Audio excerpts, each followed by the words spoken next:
Hello students, I am Dr. B.K. Singh, Professor of Civil Engineering at Ajay Kumar Garg Engineering College, Ghaziabad.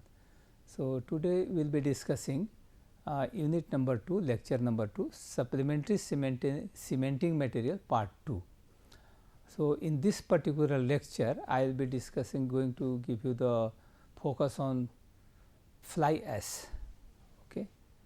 So, if you see here, I have just given the photographs of different types of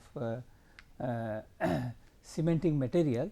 Like here, if you see, read from left to right, this is a fly ash. This is a class C type. Okay. So, this is having also some hydraulic cementing property, and then we have metakaolin, or you can say this is a calcined clay. Then you have a silica fume. This is a fly ash, class F, means it is having a totally pozzolanic properties, and it is not having hydrolicity, and this is a slag cement, and this is a calcined sill. Okay. So, fly ash. So, fly ash was used for the first time in the construction of Rihand irrigation project in Sonbhadra, Uttar Pradesh in 1962. This is a Rihand dam you are observing, and replacing cement up to about 15%. So, earlier we are not using, and those period we are having developed the code book related to the fly ash, that was in a 3 part 1, part 2, part 3.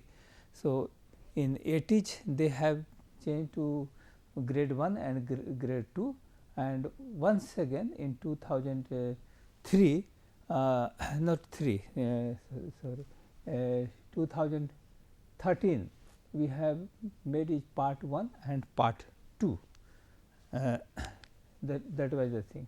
So, you can see this dam has been used, and due to use of fly ash they were able to control the heat of hydration. Okay. So, we have two types of fly ash that I have discussed in part 1, cementitious material also in brief. So, one is type F according to the ASTM. Okay. And if you see this definition, so this is a pulverized fuel ash with reactive calcium oxide less than 10% by mass.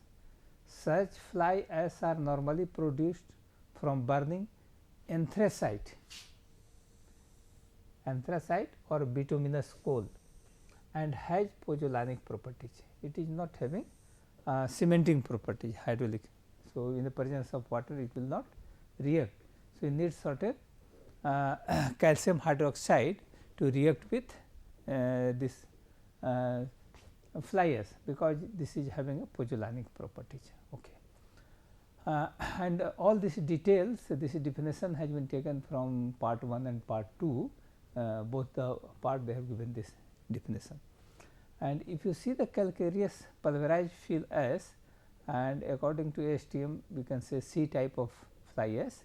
So, this is a pulverized fuel ash with reactive calcium oxide not less than 10% by mass. In top one less than 10%, and here not less than 10% calcium oxide.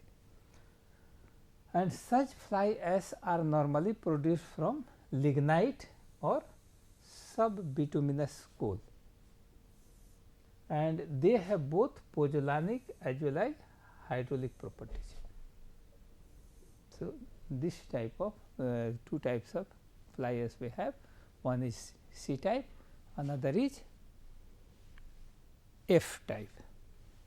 So, a structure of the fly ash has been also shown here. So, we have a different type of, we have a spherical particle and glassy particles as well as pellurosphere. So, what is pellurosphere? So, there will be big sphere, inside we have a small a spherical type of particle. So, if you see the microscopic study you can find like that. So, inside the sphere you have another spheres, number of spheres. So, that is called pellurosphere, and you have generally a spherical or glassy particle. So, these are the microscopic photograph of fly ash. So, how can you extract this fly ash? Okay. So, if you go to the thermal power station, we get the mostly fly ash from the National Thermal Power Station here. So, we have two methods of extraction. One is by cyclone separation method or electrostatic precipitation method. We have two methods to collect the fly ash from thermal power station.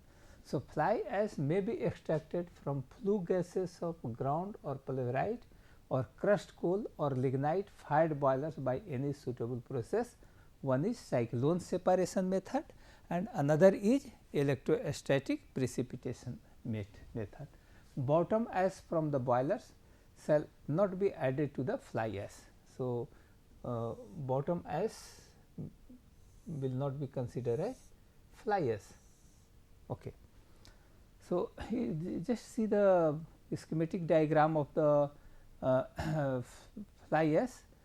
So, electrostatic precipitator means here you can say this from economizer we are putting here preheating ash, and from here what you are getting here, this will be electrostatic plate will be connected over here, and in this electrostatic precipitator electrostatic precipitator, this is a charged particle, fly ash is a charged particle, a small one. So, this will go and it will be collected here, and from here this will be collected in through the pump, and then this will be put here, then we put the filter separator, and then we have a transfer bin over here. Okay. So, from here you can pump here, and after the pumping here this will be get collected, and from this storage bin you can load in the truck, and from the truck it will be transported to the place where we need it, like a concrete mixing plant or a cement factory, it will go directly. So, this is the method how we collect this. If you see another figure here, so this is the plate of electrostatic precipitator you are observing here. So, because this is a charged particle, so this will attract here. So, after the attraction this will be come down and it will be collected here at bottom, and from this bottom we collect through the pump, and then we will take to the fly ash tank. Okay. Similarly, you have a cyclone separator. So, in cyclone separator here this is the cyclone body you are observing. So, from here dirty air will come from this side or flue gases, and from here this dirt will come outside, and here you can have a sack, and from there you can collect it, and from the top clean air will go. So, this is the basic principle of both the methods, cyclone separation and electrostatic precipitation method. Okay. So, I will just show you the actual photograph here. If you see the actual photograph here, so what you are observing this photograph. So, here this is the electrostatic precipitator there, all the plates are inside and flue gases are coming, and then it is coming getting collected, and through this pipeline this is going to fly ash tank, or you can say fly ash tank. From there you can collect and in the truck and send to the other place. So, this is the actual photograph taken from the NTPC. So, if you see here,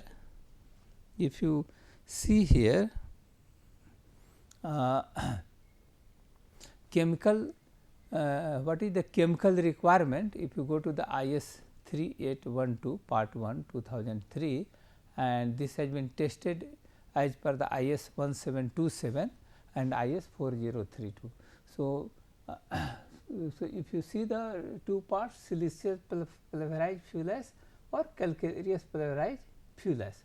So, this one your suppose this is F type fly ash, you can say this is your F type and this is your C type fly ash. Okay. So, silicon dioxide SO2 plus aluminum oxide Al2O3 plus iron oxide FeO3 in percent by mass. So, minimum you should have this 70% in F type of fly ash. Okay. F type of fly ash or siliceous pulverized fuel ash, and another type is calcareous fuel ash. You should have minimum of about 50%, minimum of 50%. Similarly, silicon dioxide percentage SiO2 by mass. So, F type minimum you should have 35% and this should have 25%. Reactive silica by mass minimum you should have 20% and here also you have 20%. Okay. Magnesium oxide you have 5%, here also 5% maximum. Similarly, we have total sulfur or sulfur trioxide. So, here it should not be more than 3% and it should not be more than 3%, this is the maximum. Similarly, alkalis as a sodium oxide NO2O by mass should not be more than 1.5%, not by 1.5%. Then we have total chloride in percent by mass, this should also not be more than 0.05%, 0.35%, 0.035. So, all these method of test, how to find this is given in IS 1727, IS 1727. So, you can download this code and you can understand the procedure, how you can go for the testing for all this. Okay. And then you can classify whether it is a siliceous pulverized fuel ash or calcareous pulverized fuel ash. Okay. And suppose loss on ignition in percent by mass, suppose you want to take that, you can take by IS 4032, and this is also maximum loss should not be more than 5%. So, this is the limit they have put. And similarly, if you see the physical requirement, so physical requirement has been given, if you see the IS 3812 part 12003 or IS 1727 1967. So, this physical requirement is required. So, we refer IS 3812. So, whenever you are using this for mixing in the cement, okay, cement or making the concrete or mortar. So, what should be the finest specific surface? So, a specific surface area should not be less than, this is written minimum actually, this should not be less than 3200 centimeter square per gram, 3200 centimeter square per gram. Okay. Particles retained on 45 micron IS sieve, wet sieving in percent maximum, this is also 34. Okay. Then lime reactivity test, all this test how you are going to do by IS 1727. So, this procedure has been given in this. Okay. So, lime reactivity test, average compressive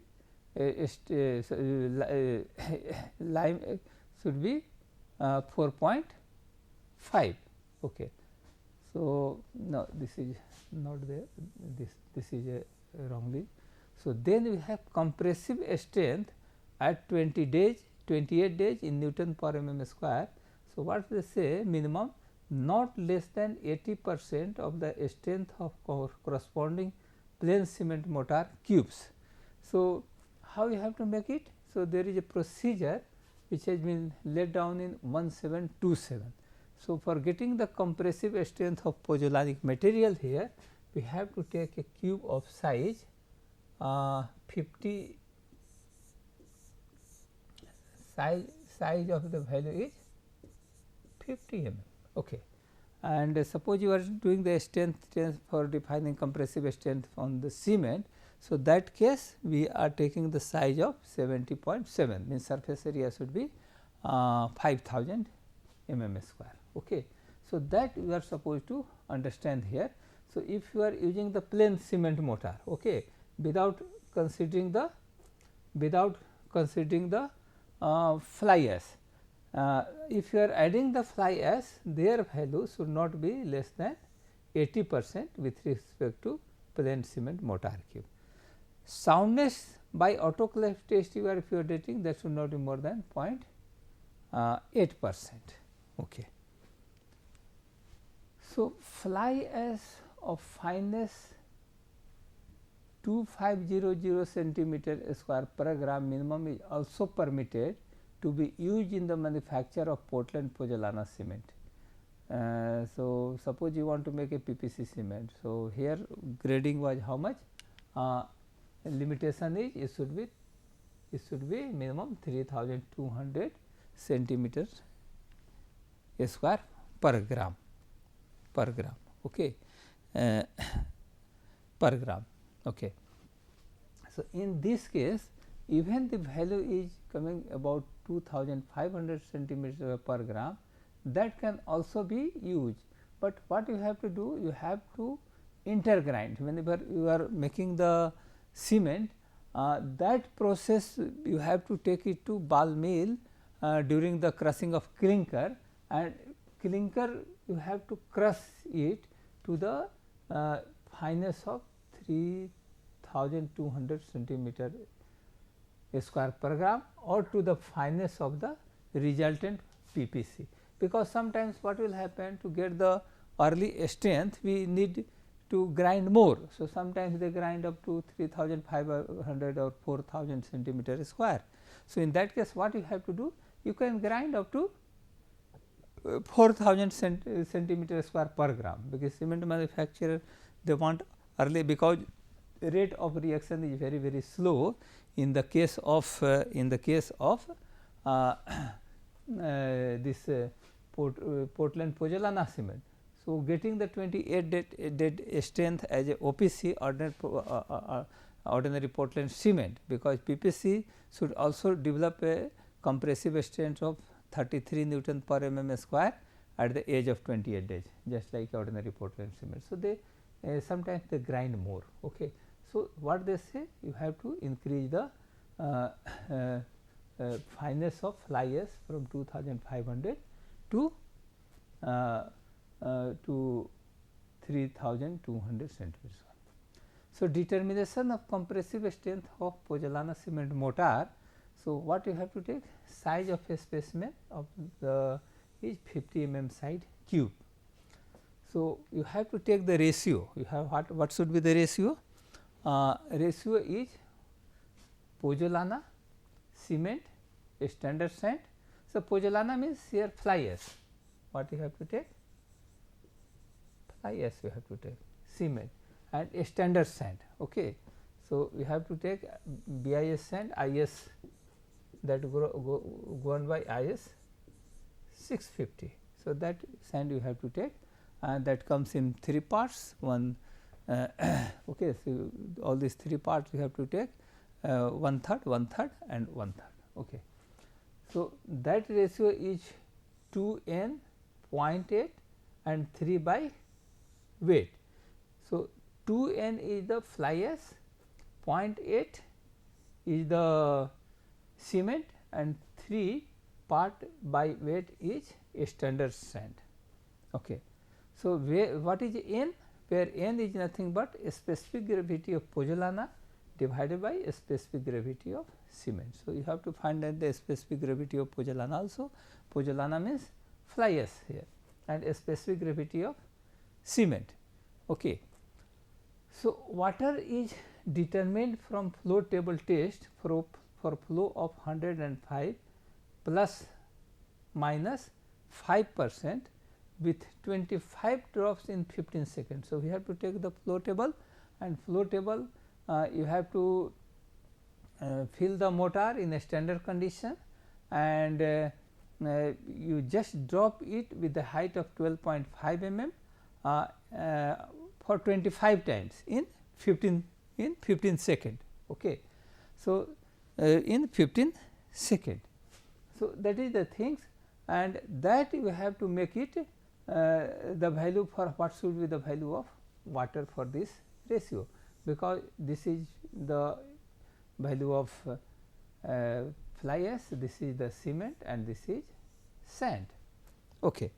So, in this case you just put one and find the amount of water required, and after that you just test this for 7 days, 28 days and 90 days.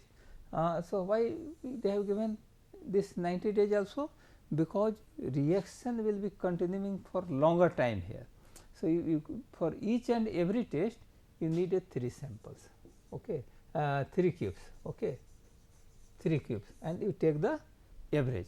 So, you will be finding the compressive strength at the age of 7 days, 28 days and 90 days, and then we are comparing with the compressive standard of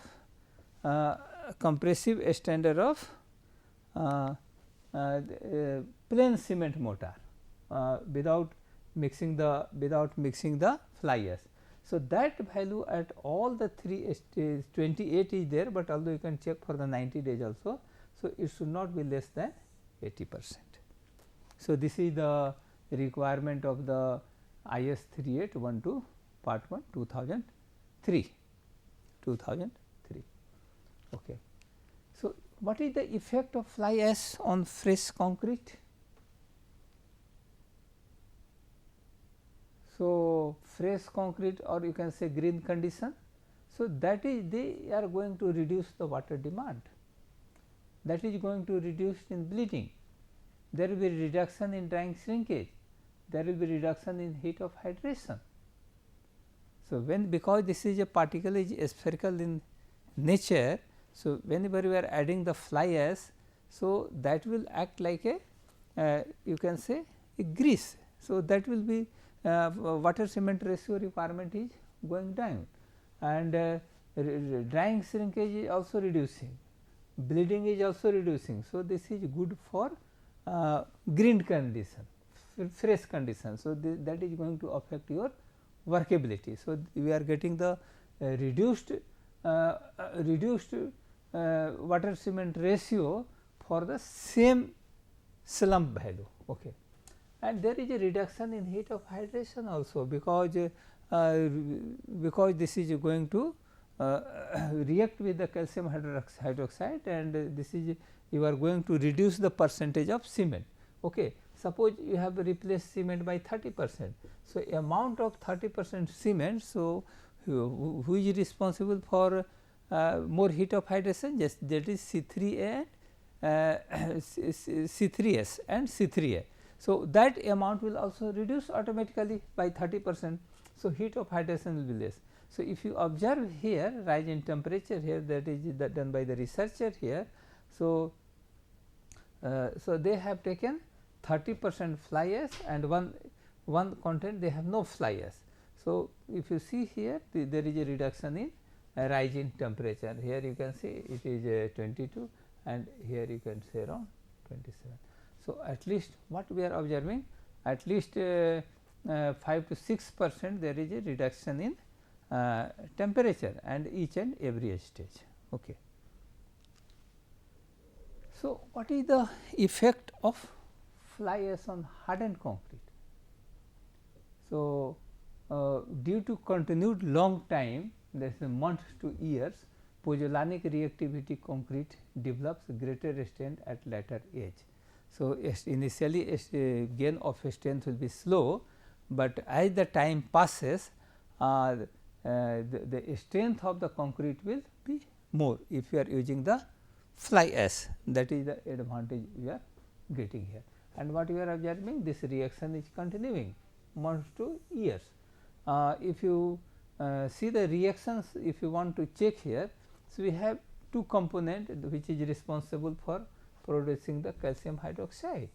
So, one is C3S, 2 C3S and 6 H means water, that will react and that is going to make it CSH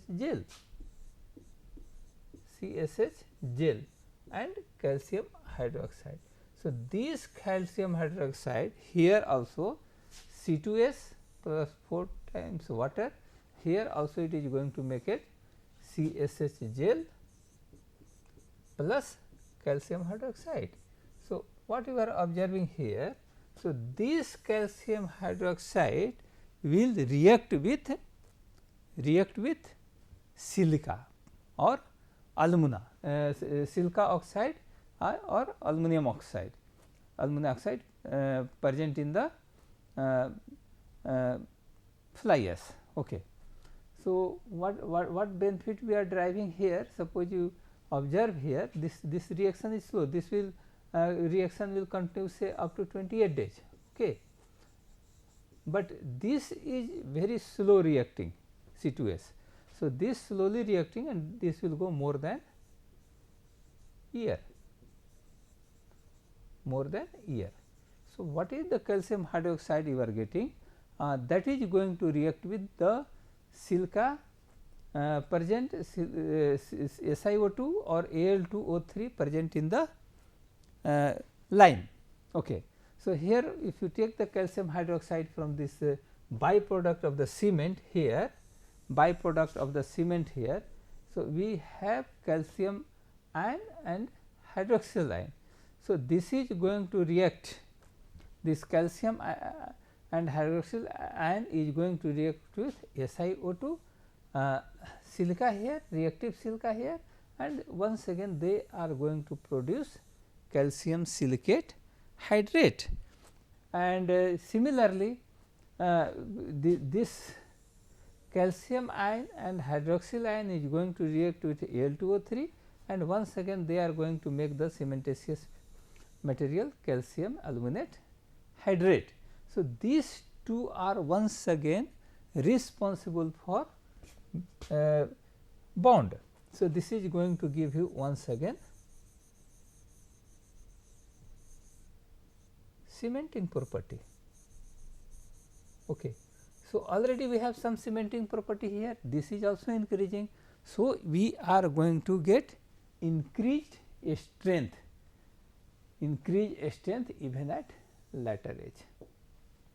So, it is also having a effect on durability of concrete, because you get the refined pores whenever we are using the fly ash.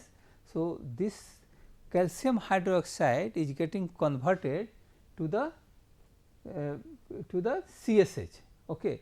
So, durability of concrete is increasing, because in this hydration products of cement and water, calcium hydroxide is the weakest link. Calcium hydroxide is the leakest wing. So, that is going to improve. So, due to the addition of fly ash, we are getting two things. One is strength is increasing, durability is increasing, because porosity is less, we are get less permeable concrete, and you are getting a dense structure with low permeability concrete. Ash offer high resistivity to the infiltration of deleterious substances. What is the deleterious substance in concrete? So, we are having like chloride penetration will not be there, sulphate penetration will be not there, there will be no ingress of, there will be very low ingress of oxygen, moisture, carbon dioxide. So, all these things will reduce. So, concrete will become durable. So, we are able to achieve better concrete with the help of mineral admixtures like fly ash addition in hardened concrete at all these stages. Okay. Thank you.